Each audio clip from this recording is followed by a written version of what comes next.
liwanag dahil kasama natin ang Panginoong Jesucristong naglalakbay sa Kanya. Amen po. Ang pagoda ay walang saysay kung wala si Kristo sa ating buhay. Ang pagoda ay lulutang lang sa ilog na walang gabay kung hindi kasama si Kristo na nagtagumpay. Amen po. Kaya mapipansinin po natin yung krus sa wawa. May Kristo pa po bang nakapangit sa krus na nakikita natin? Wala na po. Kasi ang Panginoong Jesucristo hindi na napili sa krus. Siya'y nagtagumpay at ulit na buhay. Paalala sa atin na tayo din magtatagumpay. Amen po ba? Gusto niyo po bang magtagumpay? Gusto niyo po ba ng kaligtasan, ng pagpapagaling at ng pagmamasbas? Sumampalataya, maniwala at magtiwala sa Panginoong Jesucristo. Amen po? Kung natin mararamdaman ang pagbabasbas, ang Ma'am, yung sumasakay sa pagoda, para sa kalaman lang po ng lahat, nag-register pa po ba rito? Apo, nag-register po. Dapat sasakay. Pero pag hindi naka-register, hindi pwede sumakay. At hindi rin po makakasakay pag walang manifesto. Yung parang stop po na pinag- May hinahanap po sa pagoda na galing po rito. Okay. Para yung maiwasan din po yung... Meron po siyang contact number, address, case of violence, yung mga ganun. Tapos lahat po ng sumasakay, may ang tawag doon, life vest ba yun? Meron po. Yung Coast Guard po ba sama-sama yan? Opo, sumasama po. Sa pagoda po. Opo. Meron pong nasa mismo pagoda, meron po. Sige. Meron pong nasa pagoda, meron din pong nasa may... Mga bumubuntot ba tawag doon, sumusunod na pangka. Opo. Sige ma'am, thank you po. Police, may mga police. May pulis din po na sa ilog na. May mga rescue. So, yun. Thank you ma'am sa impormasyon. Okay. Po, ilan po yung capacity nung pagoda po na lahat po ng sasakay? 100 po ang pinaka. Pero minsan po hindi po pupuno sa 100. Hindi po napupuno. Pero sa piyesta siguro, Hindi rin po, ganun pa rin po. hanggang din po. Hanggang limit, hanggang 100. Thank you po. Kaya po, pagoda, kung may pwesto na po tayo, isuot na po yung life vest, mauupo na po tayo. Okay po? Hindi po tayo iikot-ikot sa pagoda. Ngayon po, imbitahan ko po kayo, tayo po yung magsitayo at nanasanin po natin ang panalangin sa mahal na poon ng puso.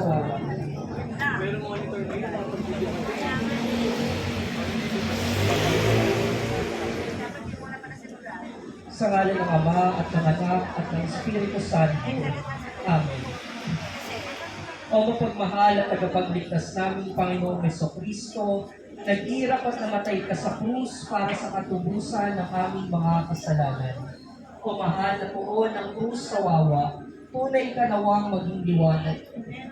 O mahal na poon ng krus sa wawa, punuin mo ang aking kaluluwa ng mabubuting kaisipan.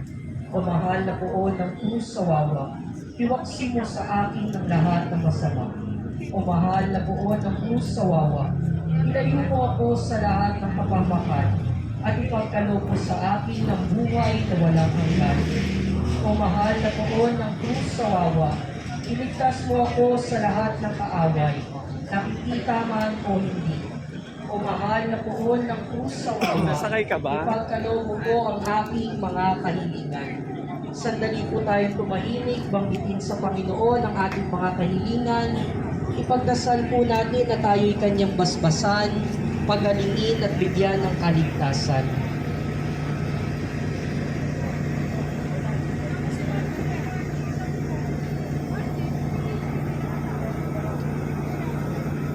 O Panginoong Jesucristo na nakabayubay sa krus, kaawaan mo ako ngayon at magpakailanman.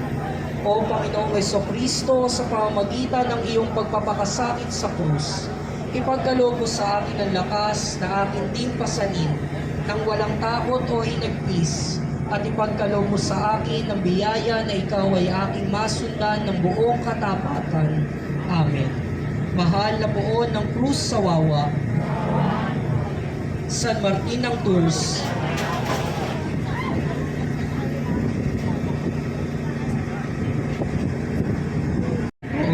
Amen. Muli po, maraming salamat po sa inyong pakikisa sa dakilang kapistahan ng mahal na puon ng Cruz Sawawa. Nawa po ay maging memorable ang pagsakay ninyo sa pagoda dahil alam po ninyong maglalakbay kayo kasama ng Panginoong Kristo. Maupo po muna tayo.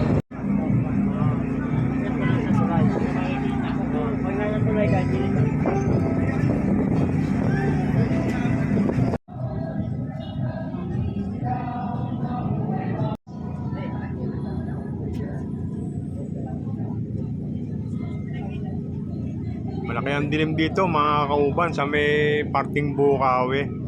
Ang time po natin ay 6:26 ng gabi na. Yun, no? Malapit na sumambay yung mga tao rito sa pagoda. So yun, bali minaw na pong ilan doon. Siguro po dito po sila po yung mga guide dito, mga taong simbahan. Tapos may nakita na rin ako dito mga Coast Guard. Yan. Yun mga kauban, umulan na po. Lakas po na ulan dito sa may parking Bukawi. So nakasilong po tayo rito sa may tent.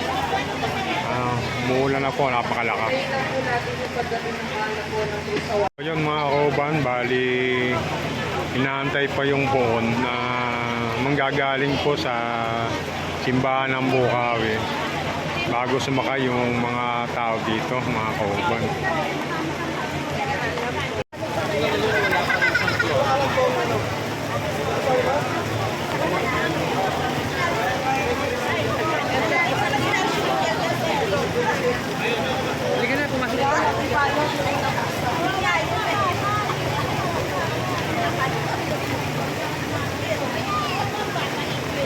So yung posisyon na nanggaling na simbahan mga kauban, inabutan na po ng ulan. So yun, pinapanik na po sa pagoda yung poon tsaka yung Cruz Sawawa mga kauban. So dito mga kauban, makikita rito yung mga bagong dating na nanggaling po ng simbahan. Yun, nagre-registered po sila rito. Dahil hanapin po sa kanila pag sumakay po ng pagoda. So yun, nakita ko po yung pulis tsaka si father po yata. So nagre-register dahil dun po sa pagsampa ng pagoda, hahanapin po yung manifesto. Ayun, susulat po nila yung pangalan nila doon, tapos yung cellphone number ng kasama sa bahay.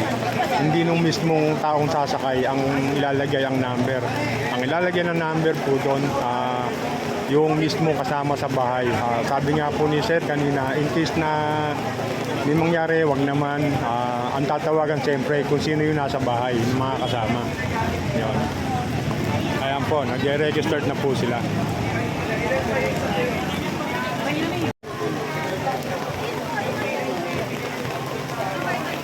Hiramin ng payong sa loob ng pagoda. Yung payong po na pahihirap sa solid po natin. Kaya po sa pusta ng kasay na doon na po sila dyan sa mga po tayo. Hindi po pwede yung pag lumakas po ang ulan, bubuhatin natin ang upuan natin, sisilo po tayo doon sa gitna. Kaya yung kung sasama, may provided naman tayong payo, willing po talagang bumasa.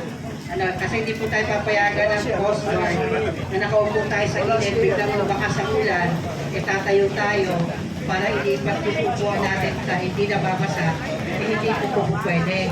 Kasi nakabalanse po ang mga upuan po natin. Kaya kung willing po, sinasabi na po namin sa inyo yung magiging senaryo sa loob. Kung saan po kayo nakaupo at nagbukan tayo ng malakas na ulan, doon na po kayo upo, hindi na po kayo pwede tumayo para sumilong. May mga payong naman po tayong ipamimigay. Okay po. At pinapaalalahanan din po namin, kung meron po nakakaramdam sa inyo na medyo nilalagdag, sa mga pakiramdam, at sasakay po, pag-uusap po namin, bago po pumunta ng malakas na ulan, siguro po, mag-reschedule lang po hindi tayo. Para po sa safety po natin. Okay. Maraming salamat po. So yun mga kauban, itong lahat na po nang sumasakay rito, ayun, kinukuha na po yung manifesto, tapos pinipilas po nila Sir para po may kopya. Para mabilang din po nila kung ilan yung taong sumakay.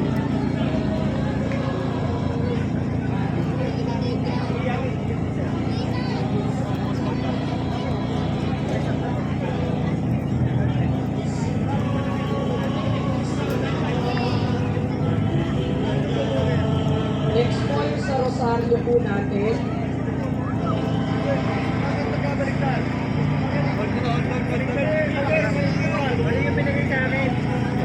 Baliktad. Makatras po naman, baka maganda yung kalabas sa atin.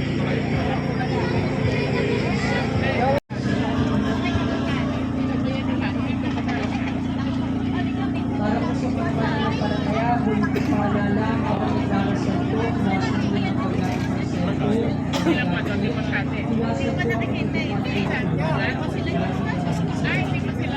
na po sila ng mga upuan. Isuot na po yung inyong mga life vest. At manatili po tayong nakaupo kasi po binibilang po tayo. Para hindi po nalilito yung nagbibilang, magsiupo po tayo pagkasuot ng life vest po.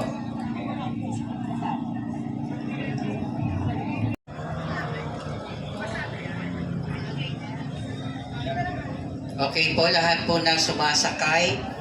Pag nakakita na po kayo ng upuan po ninyo, pakisuot na po yung light vest at magsiupo. Paroko Reverendo Padre Joseph Franz Dizon upang igawad ang kumpisal.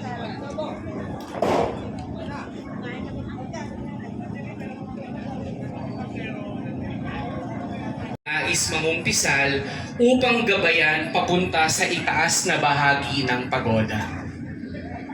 Muli po ang lahat ay pinakikiusapan na umupo sa kanilang upuan at isuot ang inyong life vest.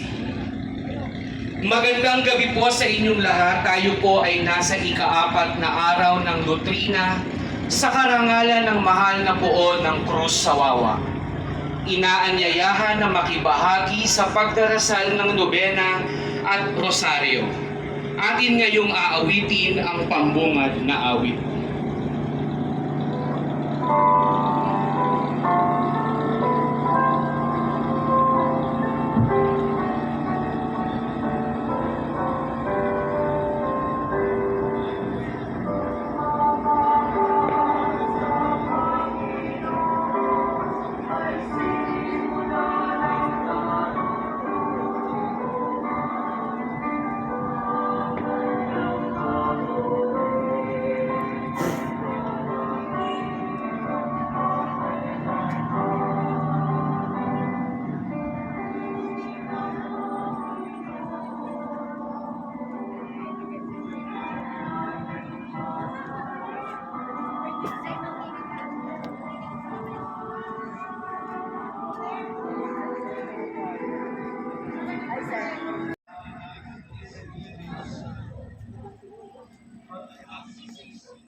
Ma'am, excuse lang po. Bali hanggang saan po yung ano po? Hanggang saan po yung Ang lulong ng bangko. dulo ng bangbang? Tapos Pero babalik minsan pag kayo hindi po umuulan, mga second trip, hanggang GIN lang po. hanggang GL, tapos bumabalik na po sila rito. Okay. Salamat po. Pero kananiman po yung uno, dulo ng bangko. Dulo na po ng bangbang. Pangalawa lang yung GIN. Hanggang ano po yan, ma'am, no? Hanggang bisperas ng pesta yung sa gabing maano. Natawag doon, nobena. Apa, Nutrina. Nutrina po tawag. Nutrina.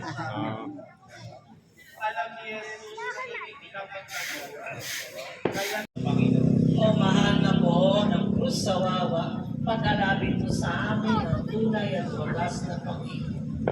Pagwakas sa panalangin sa araw-araw, o makapangyarihang Ama, Diyos ng awa at pag-ibig, kami po ay nagpupuri at nagpapasalamat sa lahat na may binibigay mo sa amin sa mga araw na nagdaan. Tuloy po kami ng Espiritu upang aming maisa buhay ang iyong maaral. Batid mo ang aming pangangailangan sa araw-araw. Kaya't kami ay Lumalapit sa iyo. bigyan mo kami ng lakas at katatagan sa pagsasabalitan ng krus sa aming buhay at aming maunawaan na ito'y pakikisa sa paghihirap at kamatayan ng aming Panginoong Jesucristo.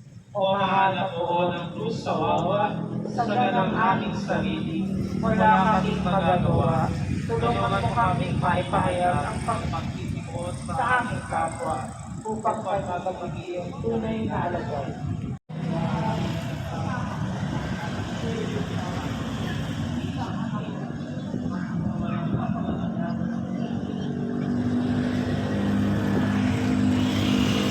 So yun mga kauban, siguro hanggang dito na lang yung video at maraming salamat. God bless.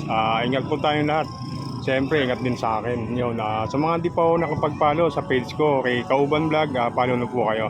Maraming salamat po. Sa mga hindi pa ako nakapag-subscribe sa channel ko sa YouTube, Aril Kauban TV, sana po makapag-subscribe kayo para tulong na rin po sa akin.